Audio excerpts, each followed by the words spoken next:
Okay, y'all know what it is. Co-Stars Media, glad to bring you the best in YouTube entertainment. And we're going to get it started with the explosive, the one and only JJ Dynamite Show. Let's What's go. up, y'all? It's the premiere of the JJ Dynamite Show. I'm glad to bring you one of my favorites, JJ's top gangster movies of all time.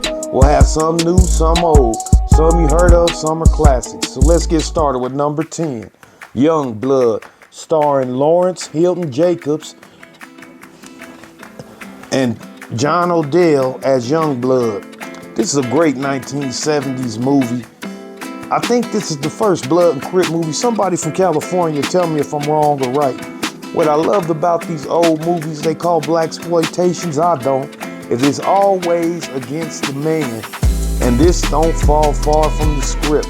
It's about some gangs that decides to quit gang banging and go after the dudes pushing the dope. About cleaning up the hood. This movie has some twists and turns, and the script's pretty good for the era it was in. I had to put Young Blood on there, but I'll be honest, it's one of my honorable mentions. Could fit in this place. But what I loved about this movie is I keep watching it. So let's get to number 9. Mine and yours favorite gang banging movie, Colors. Colors. Well, I take it back. It ain't my favorite. There's another one on here. Why this isn't my favorite is because it's supposed to be about Bloods and Crips, but it really wasn't about Bloods and Crips. Anybody in from that era, 90s and 80s, knows that the Mexicans and the blacks weren't really feuding back then. We was together. It was Bloods and Crips, Mexican gangs against Mexican gangs. And they was going to make this movie like that, where it was Bloods against Crips. But at the time, the Blood and Crip violence was so high and the kill rate was so high, they knew this movie was bad enough for just showing Bloods and Crips in the same movie. And they was right. Because I'm going to tell y'all, when this movie came to Denver, I never saw it in a movie theater. Because during this scene, and mostly the scene where the Crips pull up in the van and say, "What's up, Blood?" and kill them, the movie theater would erupt. I did not get to see this movie in its entirety till it came out on VCR, on cassette tape, y'all. Crazy, but it's still a classic. Open gang banging in this movie. The Bloods didn't get showed enough, but when they did show, they showed Hot Top, the dope dealer. They had some real Bloods in here, some OGs, but Hot Top, mostly all he did was sell dope, get caught up, and go to jail. Sean Penn hated him. They got in the bang. Great fight. When he goes to jail, I guess back then Bloods didn't deal with Crips. That wasn't true, but they punished him for it anyway. In real life, they did. This movie was about the 21 gang, Frog's gang. His gang had a couple blacks in it, which wasn't odd and isn't odd to this day.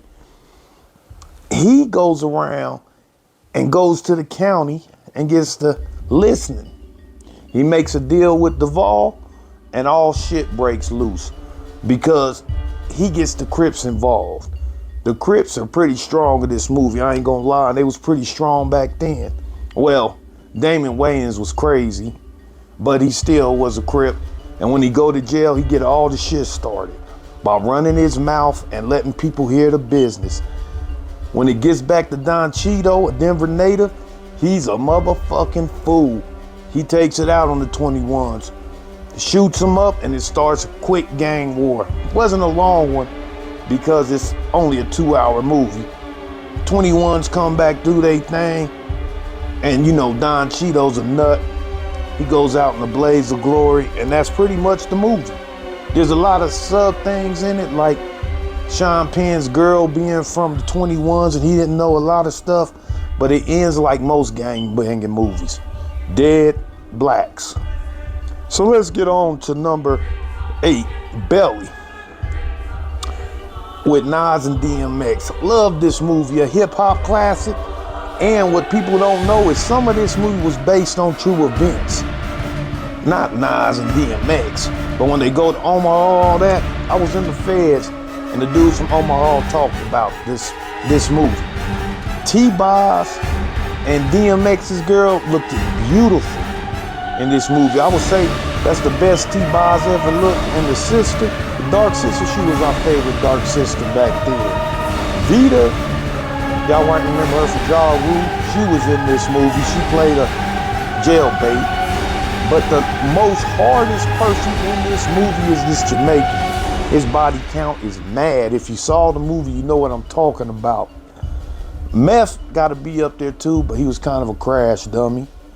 And the cat from Menace to Society, snitch. Let's get on to motherfucking number 7, the classic Godfather. Great movie starring Al Pacino as Mike Corleone and Robert De Niro as his daddy, Vito Corleone. This movie just got the going right off the back. Straight chess game in this movie. You had shootouts, strangling, what do you call it? Strangling, people getting strangled. Lawyers that were gangsters that had mouthpieces. It goes back to the day when Vito was young, straight killer. His crew, a lot of his partners in this movie when he was young was in the other movie and this movie. His boys, his sons, one of them was no good, the one that was left. It was so much in this movie. Betrayal, one of the OGs fears for his life, so he tells. They had to go get his brother to keep him from going to court. Oh, great movie. Michael, straight up killer. Vito, straight up killer. His enemies was the Black Hand. You know how he handled him. We'll get to that towards the end of the movie. Then you had the Jewish gangsters. This movie was great. Wasn't no black gangsters, but you know, then when they made this movie, they didn't include the black gangsters. But the Italians was great in this movie. Straight mafioso shit, y'all. If you ain't seen this movie, you've been under a rock. But Michael Corleone takes care of all his enemies. They all get wiped. Whether it's by water, or whether it's by them killing themselves. And his dad, he was more hands-on. He liked to do it himself. He didn't really, in this movie, order murders, but in the other one he did. But he went after the heads and claimed that head position. The biggest enemy, they did a Jack Ruby on him. There's so much history in this movie too with Cuba, but they did a Jack Ruby on the main villain. Great movie. Go see it. There ain't a lot I can say that's bad about this movie. This is damn near a 10 movie. But I would say when we get down to these numbers for this movie, most of these movies is 10s. You might have 2 9s, but we passed them. All these is 10s that could be on anybody's number 1 list. This movie is science. Probably can't do that no more, so let's get back to 6. Paid in Full, based on a true story. Now, y'all know Paid in Full is the story of Alpo. Alpo ended up getting killed. He's played by Cameron. They call him Rico in this movie. Faison, he's Lucky. And they had all the characters that were in real life. Mitch, it was a big deal when he got killed. You know, they did some things with his uncle, and I don't know, dude, his uncle, some smoker. But anyway, it starts off like any other movie.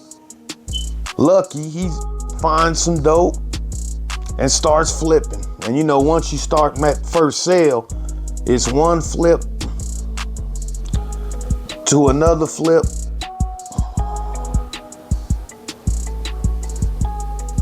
And then you got a better connect. Next thing you know, you balling, and Lucky was balling. Now, Mitch, he was selling dope, but he was selling heroin.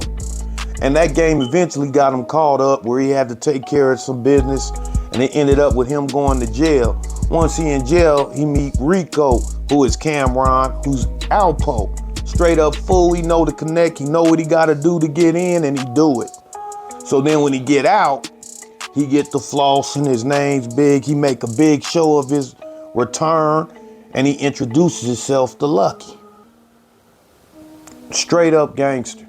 Now, one thing about this movie that got it so high on the list is that it's based on a true story. And Rico Cameron, he did Alpo good, straight up fool. A lot of these scenes they show are real life. There's pictures that back them, not when he shoot the dude in the ass. But anyway, Lucky, Faison in real life, he make a better connect when his old connect get killed, get bumped up by the police, and everything go shitty. Mitch, you know, his brother get kidnapped. Lucky get shot and robbed, his people get killed. The dude that robbed him, Cameron take care of him, but he also do some scandalous shit. Ends up with Mitch dead. And then when because he's dead, his brother get killed, can't pay the ransom, the uncle go to jail, lynch mob guys, and Lucky end up a snitch. This movie created some problems with the real guy because he didn't tell on Alpo, but Alpo ended up telling on everybody. And Faison did tell on the dudes that shot him. Oh, but you know what? We run out of time. Co-Star Media, we don't have you at part 2 and part 3 to finish this list. I hope you like the show. Let's go.